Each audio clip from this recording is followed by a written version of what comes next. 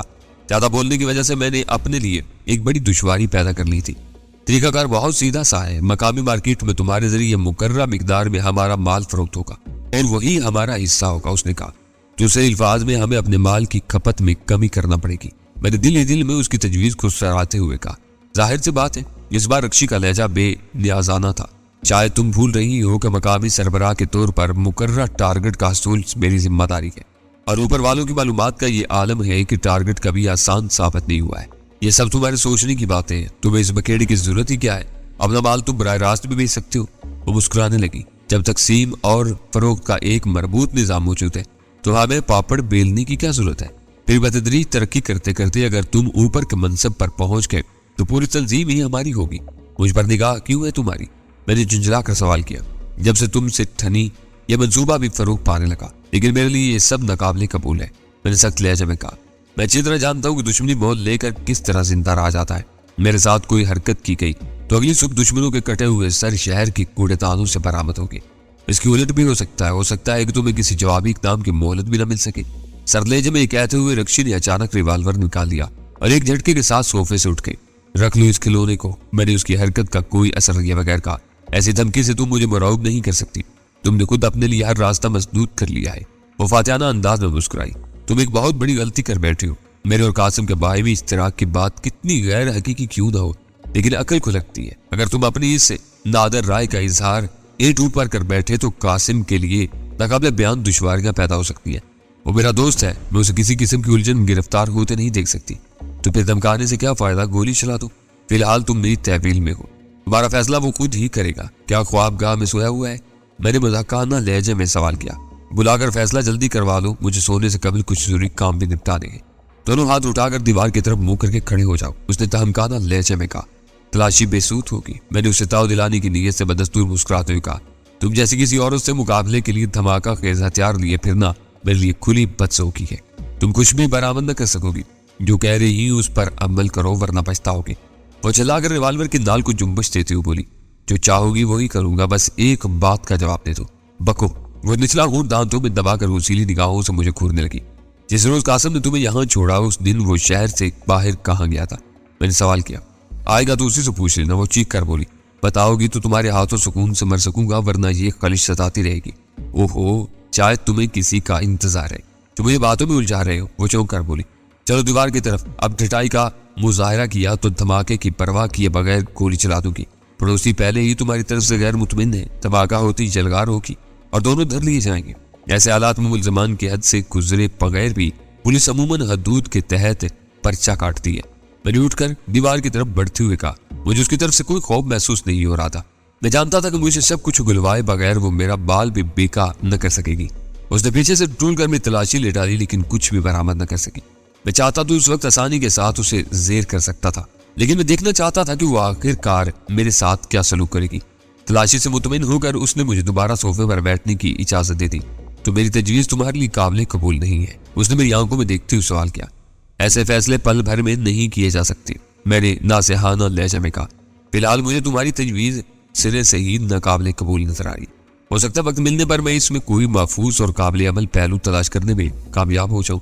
اگر کوئی بات بنی تو وہ برابری کی بنیاد پر ہی ہوگی۔ برابری کی بنیاد پر ہی صحیح، لیکن تمہیں اس پر عمل کرنا ہوگا۔ برابری کے لیے ایک فریق دوسرے پر ہتھیار نہیں اٹھاتا۔ شروع سے اب تک تمہارا رویہ ایک گھٹیا اور کم ذہن بلیک میلر کا سرا ہے۔ حالانکہ تمہارے پاس میرے خلاف کچھ بھی نہیں ہے، جبکہ میں تنظیم کے ساتھ تمہاری بدنیتی سے پوری طرح واقف ہوں۔ بلیک میلنگ ہونا ہی ہے تو میری طرف سے ہو سکتی ہے، یہ کوشش تمہیں ہرگز راست نہیں آئے گی۔ ایک زبان تقدم کو تم بلیک میلنگ نہیں کہہ سکتے۔ اس نے ریوالور گود میں ڈال لیا۔ میرے وہم و گمان میں بھی نہیں تھا کہ تم اچانک یہاں پہنچو گے، پھر تمہارے اصرار پر مجھے اپنا مقصد بھی ظاہر کرنا پڑا۔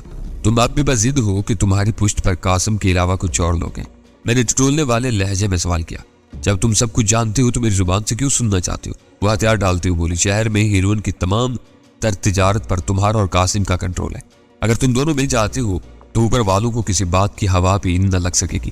بات کھل کر سامنے آ گئی تھی۔ اس قسم کی ہیرا پھیری کے بارے میں قاسم براہ راست مجھ سے بات کرتے ہوئے گھبراتا تھا کہ کہیں اس کا ہم خیال نہ ہونے کی صورت میں اس کے عزائم سے اوپر والوں کو باخبر نہ کر دوں۔ لہٰذا وہ اپنی خواہش کو دل ہی دل میں پروان چڑھاتے ہوئے مناسب وقت کا منتظر رہا۔ اسی دوران رکشی پر میرا ہاتھ پڑ گیا اور اس کے اعترافات اس کے تابوت میں آخری کیل بن گئے۔ A2 نے اس کے قتل کا حکم صادر کیا تو قاسم اسے عملی جامہ نہ پہنا سکا۔ شاید وہ دل کے ہاتھوں مجبور تھا۔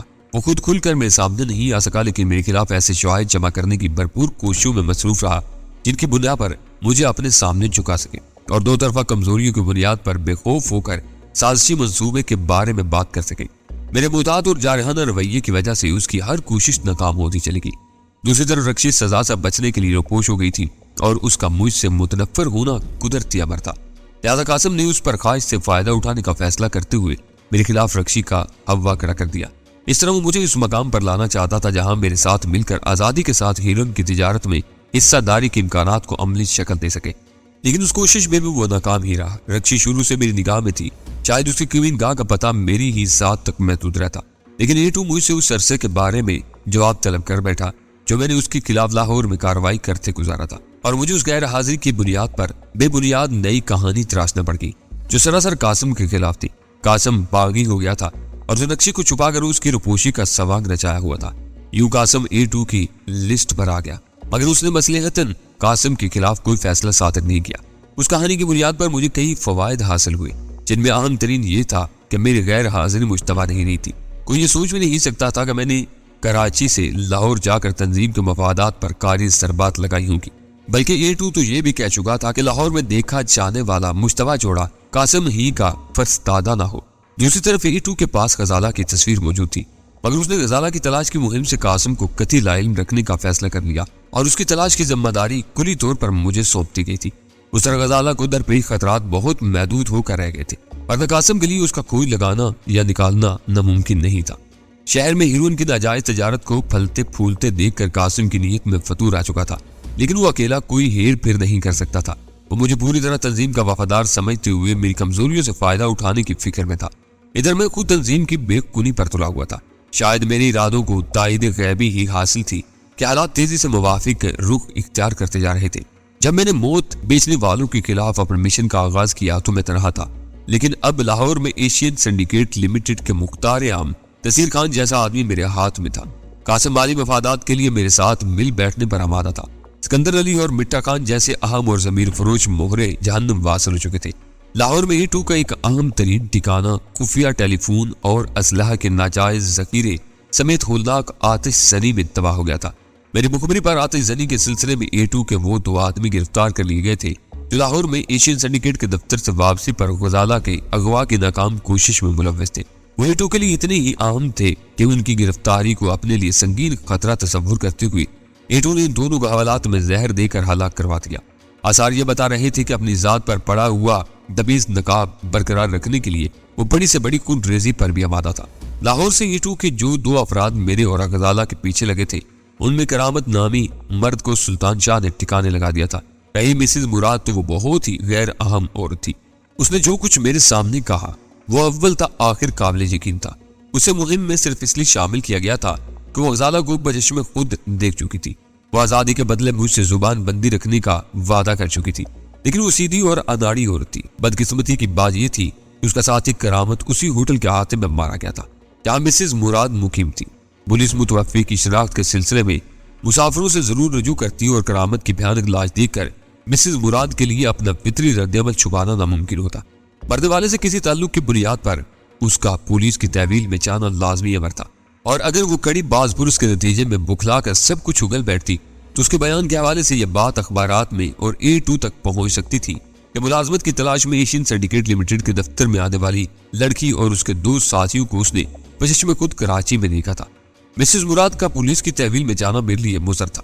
اس کے ساتھ A2 بھی اس بات کو ہرگز پسند نہ کرتا کہ قتل اور اس سے متعلقہ مشتبہ اور پراسرار حالات کے حوالے سے ایشین سنڈیکیٹ کا نام پولیس کی توجہ کا مرکز بنے۔ بدقسمتی یہ تھی کہ مسز مراد کے بارے میں A2 کو باخبر کرنا میرے لیے ممکن نہیں تھا۔ جس وقت اس نے مجھے فون کیا بظاہر میں مسز مراد اور کرامت کے وجود سے لا علم تھا، لیکن A2 کی زبان سے ان دونوں کے بارے میں سن لینے کے بعد میں اس سے کھل کر بات کر سکتا تھا، مگر میرے پاس A2 سے رابطے کا کوئی ذریعہ نہیں تھا اور اس کا فون اگلی رات سے پہلے آنے کی توقع نہیں تھی۔ مجھے سوچ میں ڈوبے اور پا کر رکشی نے ٹوکا۔